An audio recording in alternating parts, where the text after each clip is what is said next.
तो एक बार फिर से आप सभी का स्वागत है एक और नए वीडियो में। तो इसमें हम बात करेंगे जब भी 2 दिसंबर को मैंने जो ट्रेड लिया तो उसमें प्रॉफिट लॉस कितना रहा और ट्रेड के पीछे का लॉजिक क्या था, तो ये हम देखेंगे। तो आज का टोटल लॉस है 98, जिसमें 10-15 रुपया ट्रेडिंग कॉस्ट भी जोड़ लीजिए। और दो ट्रेड लिया था 63 मून और कैपिलरी टेक्नोलॉजी। और ये कैपिलरी टेक्नोलॉजी में आज मैं ओवर क्वांटिटी ले लिया था। कैपिलरी में देखिए यहाँ पे 10 लिया था, 63 मून में लिया था 3 क्वांटिटी। और दोनों का टाइमिंग देखिए, 9:49 और 9:43 दोनों एक एक साथ ही लिया था। तो सारा दिन इस दोनों ट्रेड के बाद मैं या तो ट्रेड में बैठा हूँ या फिर मुझे कोई अपॉर्चुनिटी मिली है तो मैं उसको यूज नहीं कर पाया, क्योंकि मैं और नहीं ले सकता था और ना ही कोई ट्रेड बहुत ज्यादा प्रॉफिट पे चल रहा था। तो इसके कारण और मुझे अपॉर्चुनिटी दिखी भी तो मैं उसके चक्कर में नहीं ले पाया, या फिर मैं देखा भी नहीं कि, क्योंकि हमारे पास स्पेस नहीं था और रिस्क लेने का आज के दिन में। अब दिखाते हैं कि 10 क्वांटिटी कैपिलरी में और 3 क्वांटिटी 63 मून में, तो कैपिलरी में ओवर ट्रेडिंग कैसे हो गया। सबसे पहले आज के दिन का बात करते हैं। तो मैं लगभग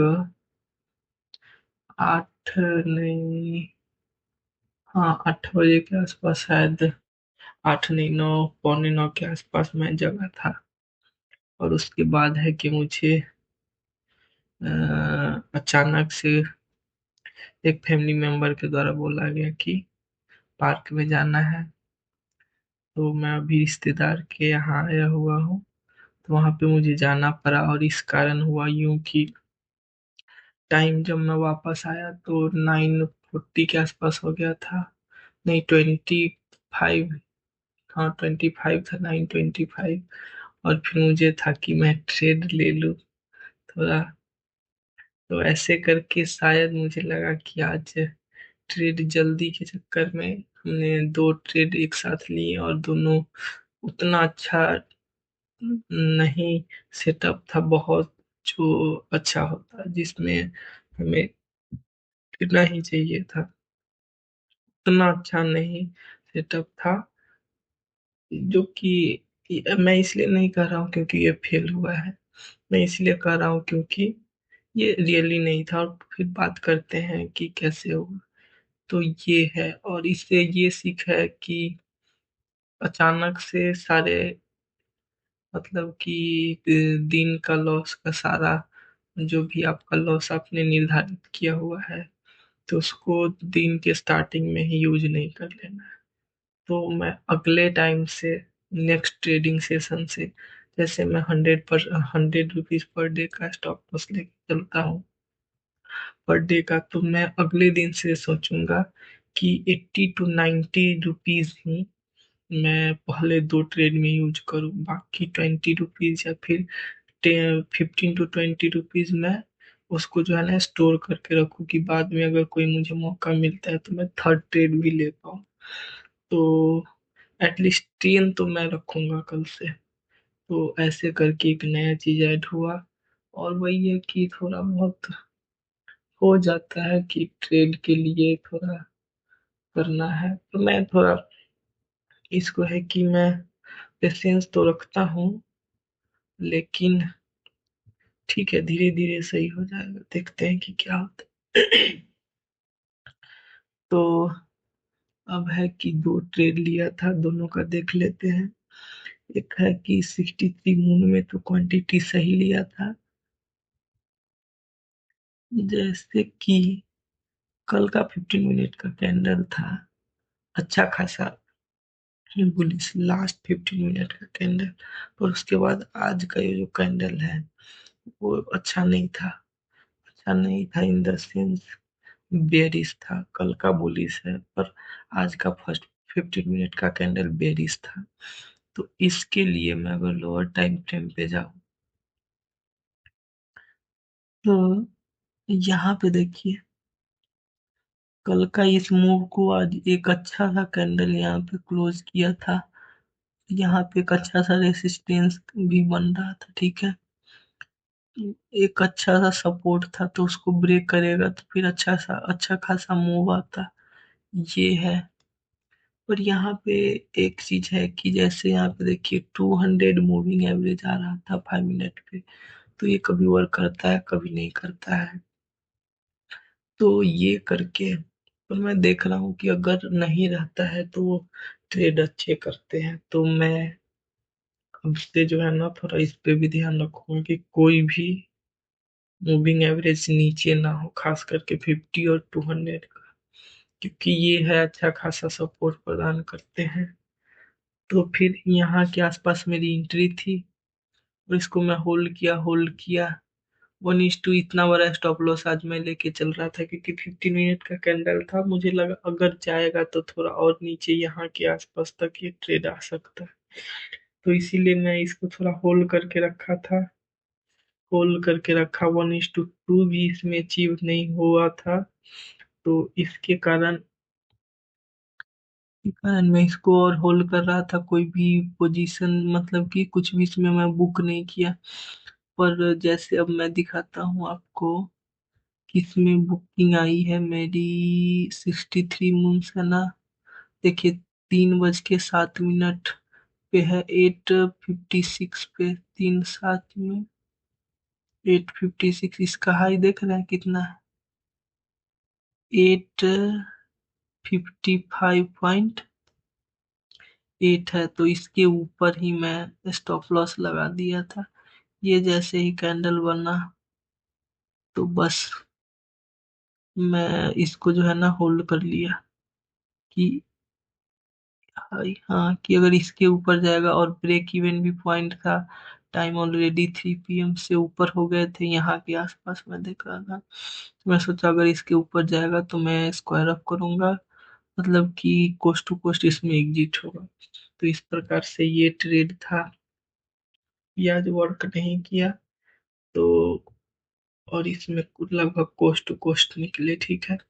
अब वो सबसे बड़ा झोल हुआ था इस वाले कैपिलरी टेक्नोलॉजी में। तो इस ट्रेड का बात करते हैं।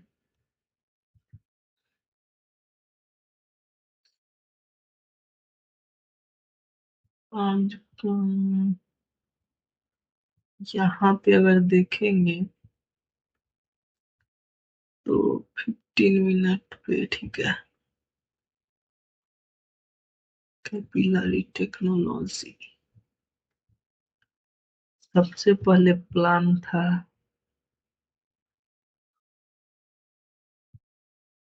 कि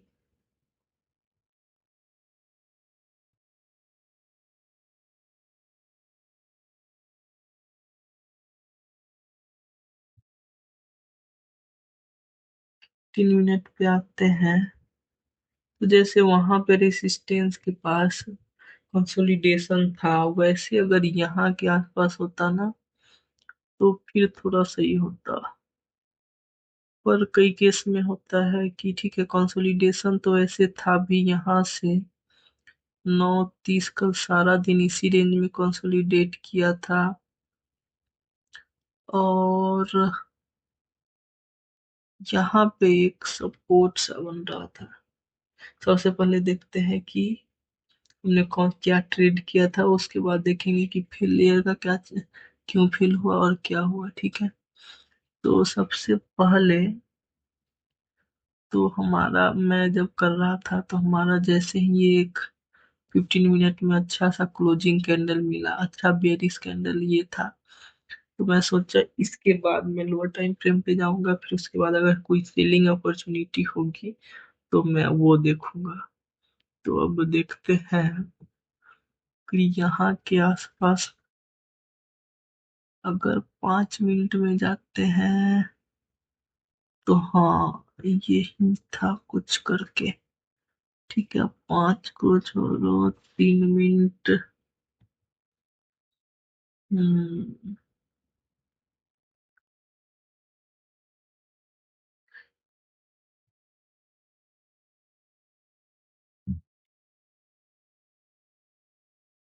यहीं पे मैं थोड़ा सा फंसा। 3 मिनट पे आके मैं देख रहा था तो ये कंसोलिडेट हो रहा था, और स्टार्टिंग में क्या होता है कि फॉल अगर आते हैं थोड़ा कंसोलिडेट होता है तो एक अगेन लंबा सा फॉल आता है, आ सकता है।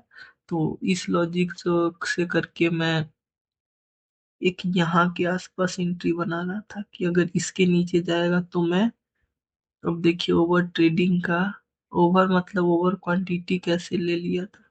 मेरा पहले यहाँ पे 4 के आसपास का था कि 4, और वही है 4.2 होगा, तो अगर 10 क्वांटिटी लेंगे तो वही 50 के आसपास आएगा स्टॉप लॉस। यहाँ नहीं, शायद यहाँ के आसपास, हाँ, तो ही 45-50 के आसपास का स्टॉप लॉस होगा। लेकिन देखिए चक्कर क्या हुआ कि जैसे ही यहाँ पे एंट्री बनी और मेरे स्टॉप लॉस लगाने से पहले ही ये कैंडल ऊपर चला गया। ठीक है, तो ऊपर चला गया तो फिर उसके बाद क्या था कि अगर 15 मिनट पे आएंगे तो हमको जो है ना स्टॉप लॉस उसके बाद यहीं का डालना पड़ेगा। तो अगर यहाँ का स्टॉप लॉस डालते हैं तो देखिए, यहाँ का स्टॉप लॉस अगर डालेंगे तो कितना बड़ा स्टॉप लॉस हो जाएगा, देखिए मैम। यहाँ के बाद स्टॉप लॉस हमारा हो जाता है सीधे 18। तो मतलब समझिए कि 200 पॉइंट का, 200 रुपये का हमारा एक ट्रेड में ही ये सेल हो जाएगा, जो कि बहुत बड़ा था। पर फिर भी है कि अगर हो गया है तो मैं, उतना अच्छा था कि देख ही रहा था, बस मैं देख रहा था कि अचानक से तो नहीं होना है, क्योंकि एक ये रिजेक्शन कैंडल भी आया था। तो फिर है कि मैं, ये कैंडल बन गया, जैसे ही ऊपर चला गया हमारे स्टॉप लॉस एरिया से ऊपर चला गया था, तो फिर मैं इसके ऊपर स्टॉप लॉस लगा दिया। मैं देखा कि ठीक है कोई बात नहीं, अगर गलती हो गई है तो, पर मुझे था कि एग्जिट करना चाहिए था, क्योंकि अगर इतना ओवर था मैं एग्जिट नहीं कर पाया। मैं ये एक्सेप्ट कर रहा हूँ कि मैं एग्जिट नहीं कर पाया, मुझे जो कर देना चाहिए एज पर रूल। ठीक है, पर मैं किया नहीं। मुझे लगा कि होप, वही होप ट्रेडिंग कहेंगे, मुझे लगा कि इतना अच्छा बेरिश है तो हो सकता है कि थोड़ा कंसोलिडेट करे फिर नीचे आएगा। ये हम मेरी थिंकिंग थी, जो कि मे बी हो सकता है सही हो गलत हो, लेकिन कभी कभी सही भी हो जाए, लेकिन वो रियली सही नहीं था, क्योंकि एज पर प्लान वो नहीं करना चाहिए था। और फिर वही हुआ कि बाद में यहाँ के आसपास में स्टॉप लॉस इसको ट्रेल किया था, स्टॉप लॉस हिट हुए, स्टॉप लॉस हिट हुए, उसके बाद में एग्जिट हो गया। अब देखते हैं कि एग्जैक्टली टाइम क्या था स्टॉप लॉस हिट होने का। कैपिलरी में 11:19 का कैंडल था, यही है ना? नहीं रे, यहाँ पे 11:15 से 20, हाँ, तो यहाँ पे मैं स्टॉप लॉस रखा, क्योंकि एक अच्छा सा था, उसके बाद इतना अच्छा कंसोलिडेट हो रहा था, इजेक्शन भी था, पर ये नीचे नहीं आ रहा था। और ऊपर से मैं जब इसको देखा, तो अगर मैं देखूं तो यहाँ पे देखिए, ये जो एरिया था, इस एरिया से ऊपर गया था।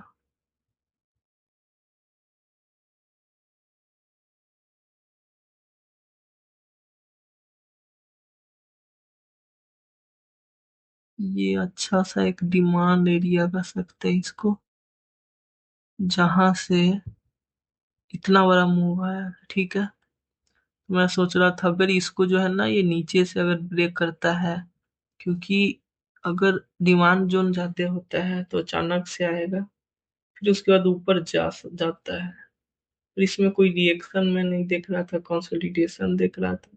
इसके लिए मैं प्लान कर रहा था कि अगर इसको बेरिश क्लोज किया तो हो सकता है कि ये इस लेवल तक आए, यहाँ के आसपास, जो कि नीचे वाला है कि यहाँ से पिछली बार मार्केट ऊपर गया था।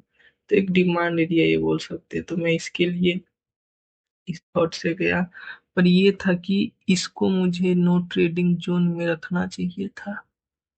पर मैं, चलिए कोई बात नहीं, कभी कभी होता है, कभी कभी। ठीक है, इसको मैं बाद में देखूंगा कि यहाँ पे एक सपोर्ट था, पर ये अच्छा था, कैंडल बना था। कोई बात नहीं, कभी कभी ट्रेड होते हैं कि लॉस होता है, तो उसमें ज्यादा लॉजिक नहीं ढूंढना चाहिए।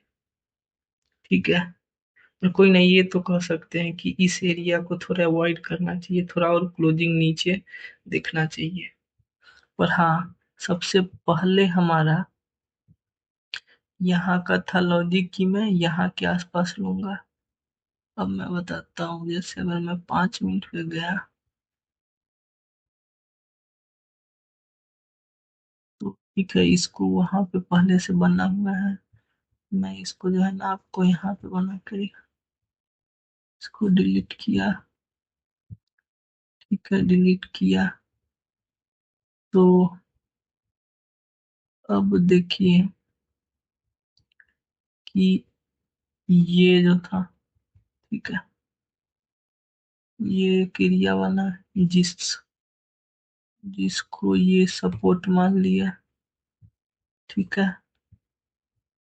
और सेम एक यहाँ पे था।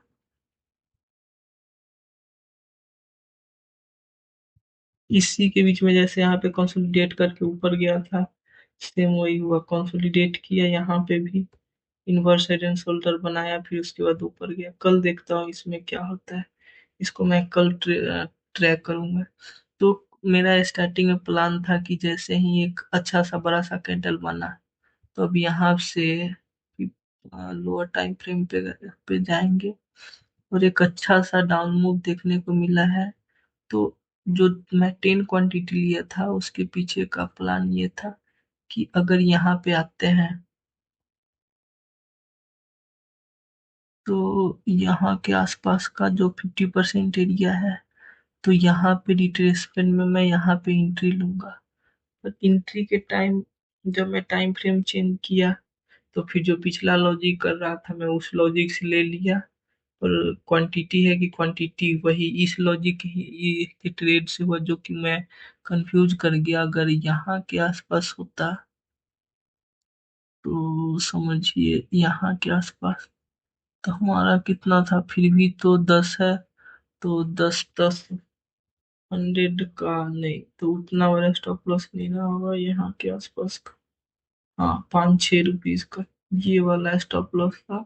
कोई ना, देख लेते हैं। नहीं, इसमें तो 10 का है। हो सकता है कि यहाँ पे इस लॉजिक, ये पहले ट्रेड में लेना चाह रहा था, रिट्रेसमेंट आएगा इसके 50% एरिया तक, फिर मैं एंट्री लूंगा। फिर उसके बाद है कि जो ही है इसके आसपास, इस अगर ये नीचे आएगा, तो फिर यहाँ जो अप मूव था, तो इस कैंडल के ऊपर या फिर इसके बाद का स्टॉप लॉस हो जाएगा। पर ये हुआ नहीं। मैं वही 3 मिनट टाइम फ्रेम वाला जो आपको बताया था, तो यहाँ पे ट्रेड लिया, यहाँ पे हमको स्टॉप लॉस इसके ऊपर होना चाहिए। एक कैंडल बन गया, फिर मैं इसको स्टॉप लॉस कर दिया। मुझे लगा कि कंसोलिडेट कर थोड़ा इसको और टाइम देते हैं, देखते हैं कि अगर होगा तो इसको समझ लेंगे कि ब्लंडर है, जो कि मुझे नहीं करना चाहिए था। 200 रुपीज का, जो कि 2 दिन का स्टॉप लॉस है, उसको एक ट्रेड में करना था। तो ये मिस्टेक आज हुआ था।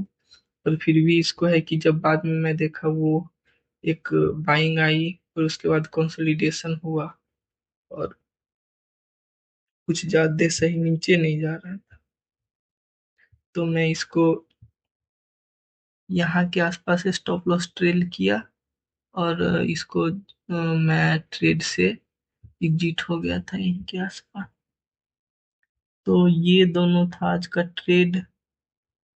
तो लास्ट में सीख कि जल्दी जल्दी में नहीं लेना है, फिर से धीरे धीरे हो जाएगा। कभी भी आओ तो प्लान करो अच्छे से, सारा चीज देखो, सपोर्ट रेसिस्टेंस जो कि देखना ही चाहिए, अब क्या ही बताओ। तो ये करना है, अच्छा से देख लो कि कहाँ फेल हो सकता है, कहाँ पूरा ट्रेड प्लान करो, उसके बाद ही करना है। तो ये बात हुआ।